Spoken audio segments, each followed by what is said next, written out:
Well, today I'm going to continue my talk series, Our Hidden Power. And this is part 6. Nothing is ever lost.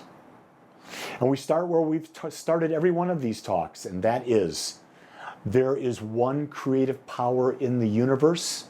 It is everywhere present and within everything. And whether we're aware of it or not, we are using it with every thought that we think. So think about this idea that nothing is ever lost.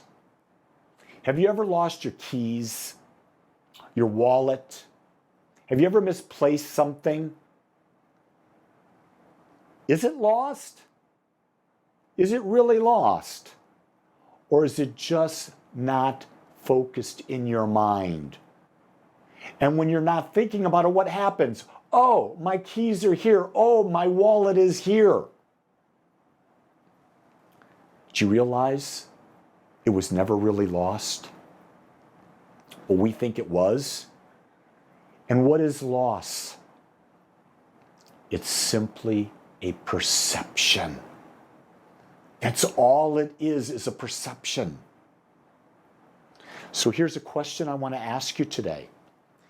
Do you have a fundamental belief in loss? When I say a fundamental, you could translate that into saying an unconscious belief in loss. Do you believe that as you get older as a man, that you lose your hair? Apparently, I have an unconscious belief in that because I am losing my hair. Do you believe that as you get older, your memory gets worse? I'm told that all the time. And I want you to know that I have been working on that for 5 years, and I believe that my memory is better than it's ever been. Better than it's ever been. So what I was able to do is I was able to transform this unconscious memory or this unconscious belief that I adopted that your memory gets worse as you get older. Remember, the basis of everything we teach at Agape is that it is done unto you as you believe. So when you're experiencing loss in your life, you have to ask the question, what is my underlying, maybe unconscious or subconscious belief that I will lose? It's there, trust me. You see, the overall thought pattern of loss is so widespread in humanity and so subtle that few people realize they have it. We don't realize, but everything that we hear, everything that we observe becomes a part of an atmosphere. It's like, remember the Charlie Brown comic, and Pigpen had this cloud of darkness around it, dirt? Well, we have that we call a thought atmosphere. And that thought atmosphere that we have around us, it attracts to us or it repels from us. So if you've created a thought atmosphere of loss, a thought atmosphere of being a victim, you will attract circumstances, people, events that bring that condition into your real life experience. But here's a critical thing to remember. What thought has caused, thought can change. That's why in religious science we talk about change your thinking, change your life. We talk about the idea that the past is not precedent to the future unless we allow it to be. We can change our thought atmosphere and we will change our experience. But I want you to know, it takes time. It takes effort to change our thought atmosphere. That's the work. Ernest Holmes said There's a natural evolution in the demonstration of a prayer.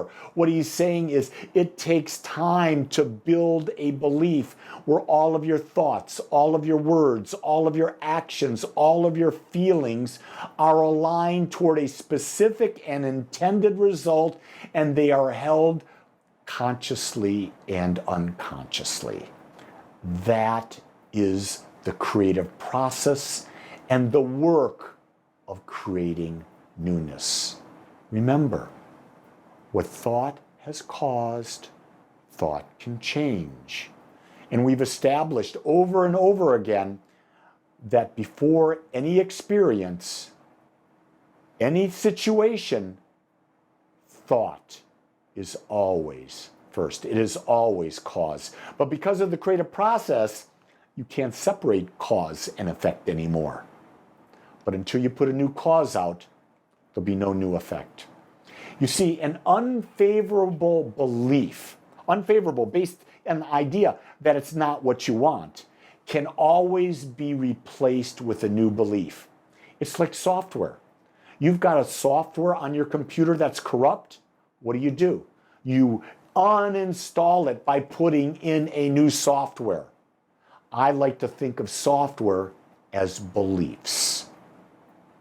We have a belief that is no longer serving us. We install a new belief that will serve us. Do you have to uninstall the old belief? No. The new belief that you install will override the old belief. So you don't have to go digging into the past. If you know what the new belief is you want, you work at creating the new belief. You see, from the standpoint of the universe, of the infinite, there is never loss. Never loss. The universe is always complete because it's infinite. So when something ends, something begins.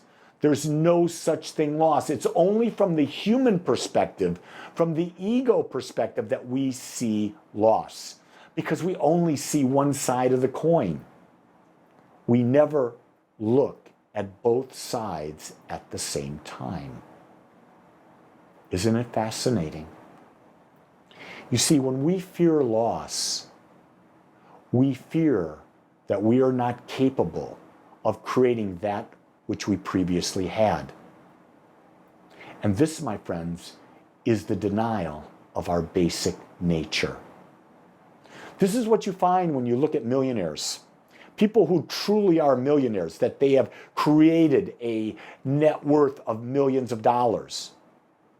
Because in order to create that, they had to become a person with a mindset of a millionaire.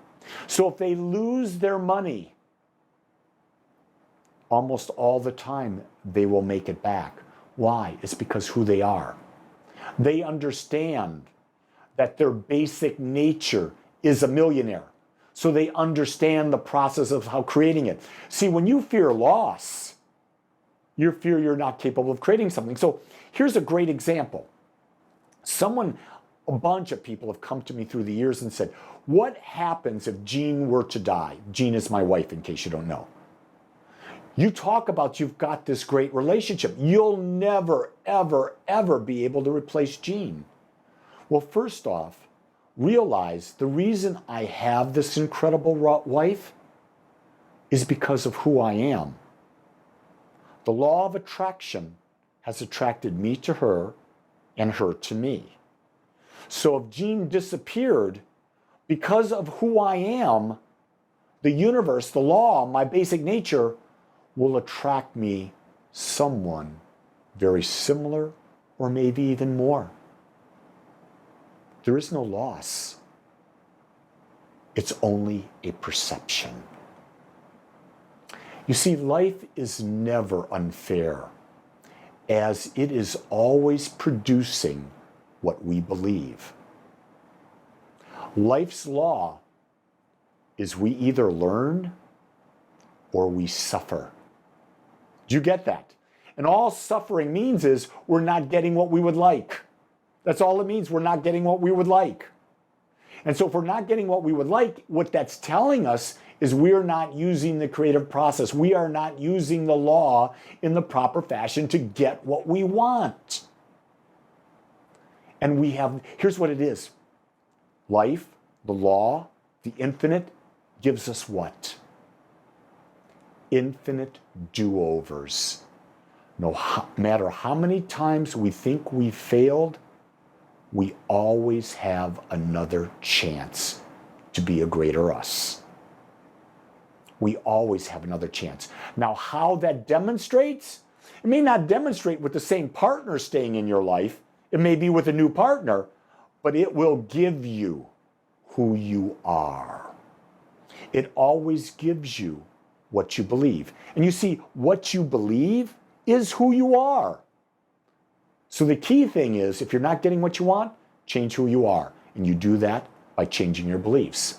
You see, we must cultivate an expectancy of good rather than trouble. And this, my friends, takes tremendous discipline. Yeah, discipline. And this is where we in society today lack. We say we're committed to things, and then we do it for a month and the discipline disappears, and you say, were we really committed? I know people who've said to me, Lee, I am committed to a daily meditation practice. A month goes by, I ask them, how's your meditation practice? Well, I've done it twice this week. Oh, wait, 6 days have gone by. Where's your commitment? Meditation is not something you do once every other day, once every 3 days. It's something you do every day. That's the commitment. If you're not disciplined, you will not be successful. If you're not disciplined, it's telling the universe you're not committed. If you're not disciplined, it's telling the universe you really don't believe what you're saying. It's not a belief. It's a wish and a hope. And let me tell you this, the universe never gives you what you wish or you hope for. It only gives you what you believe. And see, let me give you a little freedom here, because we do not have to think about a particular condition in order to experience it. It is our general nature, our thought atmosphere that draws experience to us. I don't have to think about my heart being healthy all the time. I think about my overall health and well-being. And then everything under it, under that umbrella of thought, happens. I have to think a consciousness of abundance. And I'll attract abundance in ways I cannot even imagine. So you don't have to be totally precise about the condition you want, but you have to have a thought atmosphere or a parent thought that would encompass that which you desire to have in. You see, anything we feel is lost can be changed or restored when we change the nature of our current thought pattern. That's the work. You want to find your truth? Change the nature of your thought pattern. It's not lost. Your truth is always with you. You're just not focused on it.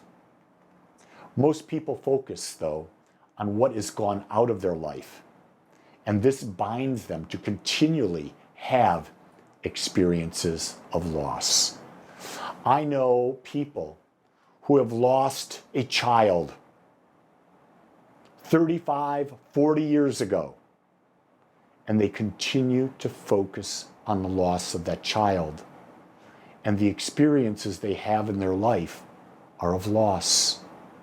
I know people who have lost a child and seen this incredible gift come to them, that they have found a cause so that other people will not have that experience. And they've touched the lives of hundreds or thousands or millions of people as a result of a loss that occurred that turned into them having ever so much more than they could have even imagined. You see, it's where we focus.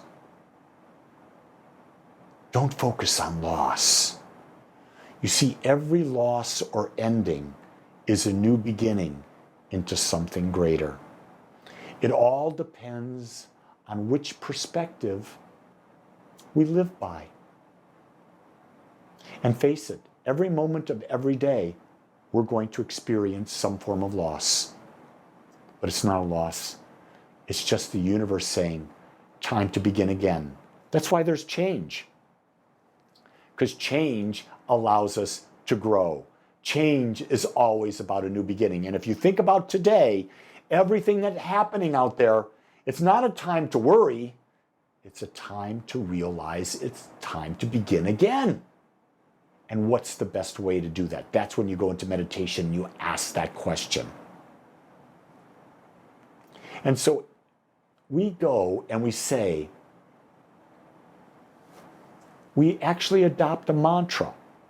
And here's the new mantra or affirmation. I choose the path where everything is a new beginning. Isn't that a great way to focus on life? I choose the path that everything is a new beginning. I choose the thought that is a new beginning. I choose the feeling that is a new beginning. I choose the words that are a new beginning. I choose the actions that are a new beginning. I choose the me that is open to continually seeing life as a new beginning. Now, when we've made that choice, we've chosen truth. We've chosen an unlimited possibility of existence. And we've opened ourselves up to things that we've yet to imagine that will bring such joy, peace, and beauty into our lives. We will then, when we transcend this life, transcend in the most magnificent gratitude ever known to humankind. Remember, you are what you're looking for. Be you and be real.